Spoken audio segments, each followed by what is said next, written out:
अस्सलाम वालेकुम बेटा। बेटा आज जो है हम स्टार्ट करने जा रहे हैं इलेक्ट्रोलिसिस यूजिंग एक्टिव इलेक्ट्रोड। तो इससे पहले हमने नट के केसेस किए थे। एक्टिव में क्या होता है, एक्टिव की पहली बात कि एक्टिव में इलेक्ट्रोड कौन कौन से होते हैं।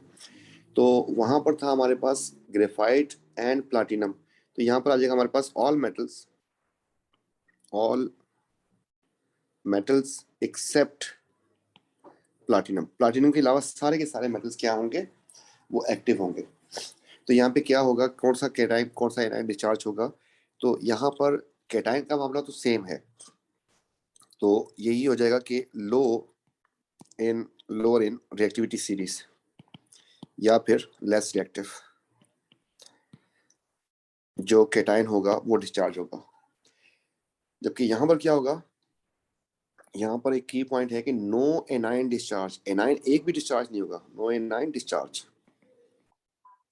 तो फिर होगा क्या, इसकी जगह पे इंस्टेड एनोड डिसॉल्व होना शुरू हो जाएगा, तभी तो उसको एक्टिव बोल रहे हैं। एनोड डिसॉल्व का मतलब ये है कि ऑक्सीडाइज होगा। और ऑक्सीडाइज का मतलब क्या है, ऑक्सीडाइज का मतलब है जो भी मेटल होगा जिसका भी नोड बना है उसको मैंने एम लिख दिया, तो that will become actually ion, उसका आयन बन जाएगा और वो एक्वस फॉर्म में चला जाएगा। सही है। और फिर जो है आपके पास उतने ही इलेक्ट्रॉन लूज करेगा। ये जो मैंने दिया है, क्योंकि ओ लेवल में बच्चे जो है थोड़ा सा समझने में, इसलिए यहाँ पर देख देता हूँ। अगर कॉपर था तो कॉपर सॉलिड जो था वो बन जाएगा आपके पास कॉपर आयन और 2 इलेक्ट्रॉन लूज करेगा। अगर ये सिल्वर का था तो सिल्वर सॉलिड से बन जाएगा silver ion and electronic lose करेगा। तो ये हिसाब होगा इसका। तो इससे पहले हमने जो पढ़ा था वो भी आपको दिखा देते हैं। वो हमने पढ़ा था अगर हमारे पास इनर्ट इलेक्ट्रोड हो तो क्या होता था। देखिए ये चीज बिल्कुल सेम है यहाँ पर। इसका मतलब कैटाइन, हम कैथोड जो है अगर यूज करें एक्टिव या इनर्ट, कोई फर्क नहीं पड़ने वाला, कैटाइन वही डिस्चार्ज होगा। अगर हम एनाइन की बात करते हैं तो यहाँ पर सल्फेट नाइट्रेट वगैरह नहीं होते थे, जिसकी कॉन्सेंट्रेशन ज्यादा होती है वो डिस्चार्ज हो जाएगा। जबकि यहाँ पर अब क्या हो रहा है, यहाँ पर कोई एनाइन डिस्चार्ज नहीं होगा। पहले तो ये नहीं हो रहे थे ना, अब कोई भी नहीं होगा, तो फिर ये काम होगा। इस बात को समझाने के लिए हम जो है एक अगले पेज पे एक स्लाइड लगाते हैं।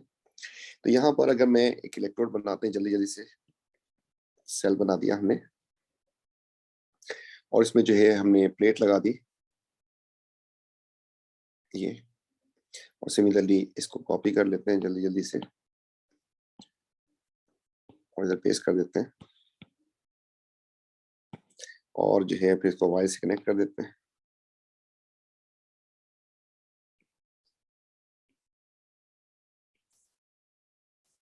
ठीक जी। तो ये अभी हमने सेल बना दिया इसका। अब इसमें आप ये समझ लें कि फॉर एग्जांपल मेरे पास ये जो प्लेट है ये है कॉपर की, और ये भी जो है कॉपर की प्लेट है लेट से। और इसमें जो है अब मैं ऐड करने जा रहा हूँ, पानी तो कंडक्ट नहीं करेगा, तो मैंने फॉर एग्जांपल इसमें ऐड कर दिया क्या चीज, सोडियम क्लोराइड। तो आपके पास सोडियम का आयन बन जाएगा एंड क्लोराइड का आयन बन जाएगा। जबकि आपके पास क्योंकि पानी था तो पानी के भी आयन्स बनेंगे, तो HNOH भी बन जाएगा।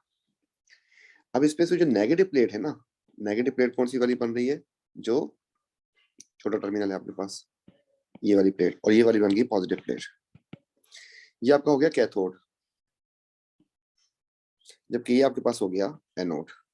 कैथोड का रिएक्शन वही होता है, मतलब यहाँ से इन दोनों को भेजते हैं यहाँ पर, इधर पहुंच गए, जबकि ये दोनों पहुंच जाएंगे इधर, पहुंच तो गए। अब इनमें से कौन डिस्चार्ज होगा, lower in reactivity series hydrogen discharge होना है। तो अगर इसकी रिएक्शन की बात करूं तो it can be easily completed. तो आपने अभी फिलहाल इसको रोक देता हूं मैं, और इसको ये मार्क भी रोक देता हूँ। तो असल में जो एनोड का जो मामला है वो सारा समझाने की कोशिश करते हैं। जब ये दोनों पहुंच जाएंगे और ये दोनों इलेक्ट्रॉन देने की कोशिश करेंगे तो ये इलेक्ट्रॉन लेगा नहीं इनसे, इन दोनों को रिफ्यूज कर देगा, मुझे इलेक्ट्रॉन नहीं चाहिए। बल्कि होगा ये, आपके पास ये जो एटम्स है ना यहाँ पर, इसमें ये एटम थे सॉलिड फॉर्म में कॉपर के, क्योंकि कॉपर की रॉड है तो कॉपर के एटम्स होंगे, ये सारे एटम्स थे। ये कॉपर की जो एटम्स है ना, ये खुद जो है कॉपर एटम से कॉपर आयन बन जाएगा। ये सॉलिड था तो आपको नजर आ रहा था, और ये बन जाएगा कॉपर आयन। अब आपको नजर नहीं आएगा, क्यों नहीं आएगा, इसकी एग्जांपल देता हूँ आपको। जो टेबल सॉल्ट होता है, जो हाउस होल्ड सॉल्ट होता है, आपको सॉलिड फॉर्म में होता है, नजर आता है व्हाइट सॉलिड, लेकिन जैसे पानी में ऐड करते हैं तो फिर नजर नहीं आता, डिसअपेयर हो जाता है। तो हम कहते हैं एक्वस होगा तो डिसअपेयर हो जाएगा। ये इस फॉर्म में अगर कन्वर्ट होगा, यू नो कि इसको इलेक्ट्रॉन लूज करने। अब ये प्लेट जो है पहले क्या किया करती थी, इससे इलेक्ट्रॉन लेके ऐसे ट्रांसफर कर देती थी, या फिर इससे इलेक्ट्रॉन लेके ट्रांसफर कर देती थी, ये काम करती थी। अब क्या हो रहा है, अब ये कॉपर जब इस फॉर्म में जाएगा, ये खुद अपने इलेक्ट्रॉन जो है इस प्लेट के ऊपर रिलीज कर देगा। तो इसने इलेक्ट्रॉन जो है बजाय इनसे इनसे नहीं गेन किए, ना इससे गेन किया, बल्कि खुद अपने इलेक्ट्रॉन छोड़ दिए। और ऐसा करने से आपके पास इस प्लेट पे अगर मैं लिखूं तो हुआ क्या, एक्चुअली यहाँ पर जो कॉपर सॉलिड था वो बन गया है copper ion aqueous, and 2 electron से लूज कर दिए। यही बात हमने यहाँ पे बताई थी आपको, एनोड डिसॉल्व। अच्छा जी, अब जैसे ही ये डिसॉल्व होगा तो ये बात भी ध्यान में रखें कि होगा ये कि यहाँ से ये एटम डिस्प्लेस हो जाएगा, आपको अब नजर आना बंद हो जाएगा। इसका मतलब इस प्लेट पे आपको कुछ ऐसा नजर आएगा कि मास इसका डिक्रीज कर रहा है या डिसॉल्व हो रही है, क्योंकि पहले आपको नजर आ रहा था, अब वो नजर नहीं आ रहा। अब इसको मैं थोड़ा सा रीसाइज कर देता हूँ इसको मैं। तो रीसाइज करते हैं तो आपको कुछ दिखाने की कोशिश करते हैं कि क्या मामला क्या हुआ। देखिए, अब आपके पास ये भी केटायन है, ये भी इस प्लेट पे पहुंच जाएगा। इनमें से अब सबसे ज्यादा लेस रिएक्टिव कौन सा वाला, जो लेस रिएक्टिव होता है वो डिस्चार्ज होता है। इसका मतलब कॉपर जो है यहाँ पर अब डिस्चार्ज होगा। शुरू में हो सकता है कि हाइड्रोजन एक आध एटम उसका हो गया और डिस्चार्ज, लेकिन अब कॉपर ही डिस्चार्ज होगा। इसलिए यहाँ पर अगर हम इक्वेशन लिखें तो हुआ क्या कि जो लोअर इंडक्टिविटी सीरीज था वो डिस्चार्ज हो जाएगा। अगर इन दोनों डायरेक्शन को गौर से देखें तो जो कैथोड पे हो रहा होगा, एनोड पे उसका उल्टा हो रहा होगा। तो ये काम यहाँ पे चलना शुरू हो जाता है। एक्चुअली एनोड को चाहिए क्या थे, एनोड के इलेक्ट्रॉन चाहिए थे। नॉर्मली इनर्ट इलेक्ट्रॉन इनसे इलेक्ट्रॉन छीन के प्रोवाइड कर देता था, इसको कुछ नहीं होता था। अब क्या किया है कि यहाँ से जो एटम था हमारा, वो खुद जो है इस फॉर्म में चला गया, कॉपर आयन की फॉर्म में जो इलेक्ट्रॉन रिलीज किए वो इलेक्ट्रॉन यहाँ से प्रोवाइड कर देगा। तो इसे हम कहते हैं एक्टिव इलेक्ट्रोड। एक्टिव इलेक्ट्रोड में आपकी एनोड की रॉड जो है वो डिसॉल्व होनी शुरू हो जाती है।